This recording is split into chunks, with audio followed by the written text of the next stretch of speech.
Hey guys and gals, this week I'm covering an action hack-and-slash MMORPG called Pagan Online. It's been covered by a few other reviewers such as Lazy Peon and MMObyte. The game fully released this year on August 27, 2019, being developed by Madhead Games and published by Wargaming, which is the same company behind World of Tanks, Warplanes, and Warship franchises, all very popular PvP games. Pagan Online, being the new action MMO on the block, has a lot of great features and I've personally enjoyed playing the game. It sports an 8-act campaign, tons of side quests, crafting, skill trees, and unique heroes to choose from much like its competitors. The game is currently $30 to pick up from Steam or wargaming.com, with Steam having a sale being $10 off currently at the time of this video. Is Pagan Online different enough to stand up to the industry juggernauts like Diablo and Path of Exile though? Let's find out in today's video.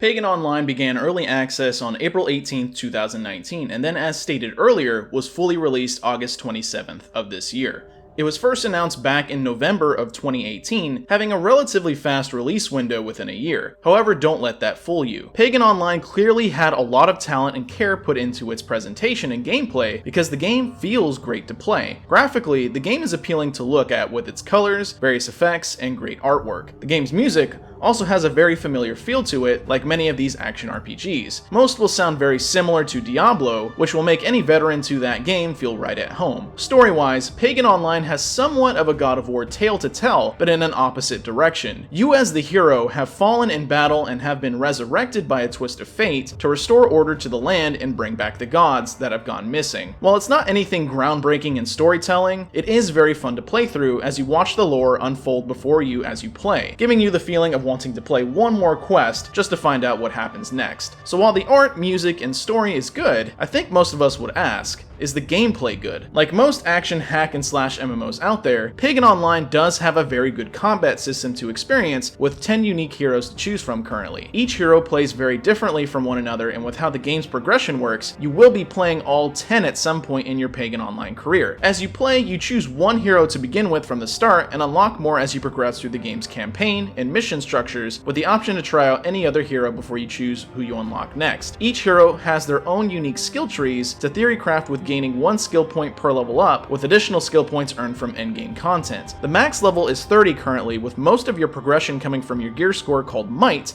as well as your legacy level. Your legacy level increases as you level up each individual hero, granting bonuses to experience to level up your lower leveled heroes, as well as increasing the gear score on your loot drops. Essentially, the game forces you to play all 10 heroes to maximize your endgame power, which may turn off some people if they want to stick to one character, but it does at least get you to try out other classes. Plus, who wouldn't want to play as this sexy dominatrix?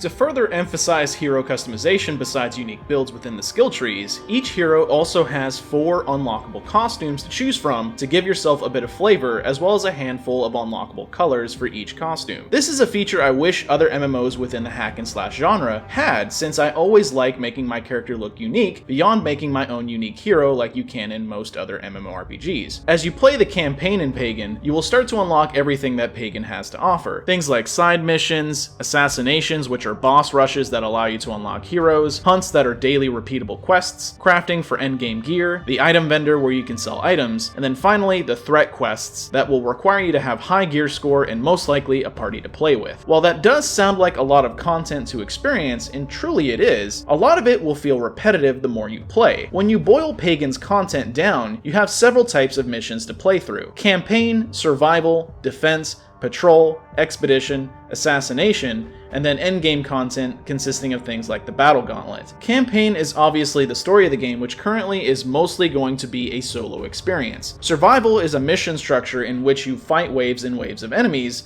until you win. Defense is essentially the same as survival, but instead you are protecting one point of interest from being attacked and destroyed. Patrol is exploring one map and fighting enemies until you clear the whole map or leave. Expedition is basically just patrol, but the enemy encounters get harder as you clear the map. And then finally, Assassination, like I said, is essentially a boss encounter mode that you will use to farm heroes and hero shards to unlock costumes. Unfortunately, the game will feel like a massive grind since, as stated, much of the game's current offering is very repetitive and is more instance-based rather than having a more cohesive world to explore like Diablo. However, playing in spurts of 2 to 4 hours rather than long gameplay sessions is most likely the best way to play Pagan's current content structure, and will prevent those who get tired of repetition from burning out, and is what I recommend doing. But by all means, if you want to play the game for 18 hours, go right ahead. You'll get no judgment from me. 6 hours later. Competitively speaking, Pagan Online currently doesn't have any sort of PvP, and with Madhead Games specifically saying they want to focus more on PvE for the game, I doubt it will anytime soon. PvP in Pagan could work compared to its competition, however. Since the hero-based structure of the classes in Pagan can be fitted to have PvP, play more or less like a MOBA, with more MMORPG-based modes like Capture the Flag. Glory is really the only form of competition in the game currently, with Glory being an overall currency showing essentially how long you've been playing. There are also Glory rankings for each and every mission available, so if you want to score chase and be on top for your favorite missions, Pagan does offer that sort of competition. Seasonal ladders is probably the one form of competition that most would probably expect Pagan Online to have, but currently does not. And with the way the game currently works, I'm not sure how it would be implemented if it is something that developers would want to do. Since you can change your hero anytime you want, and levels are saved on your account rather than your character, resetting seasonal brackets would be a bit of a puzzling choice to make in the game's current structure.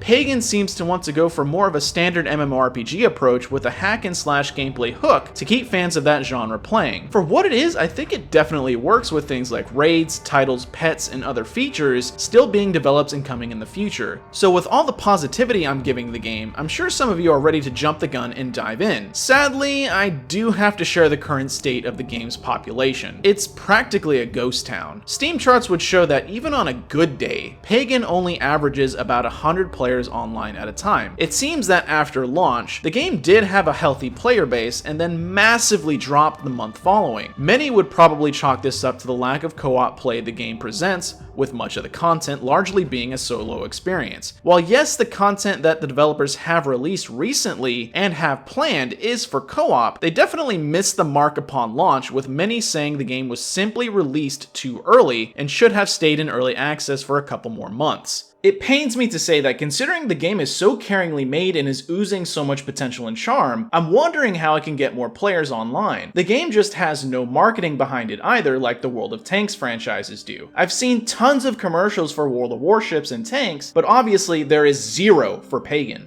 What? You haven't played World of Warships yet? Why the hell not? No!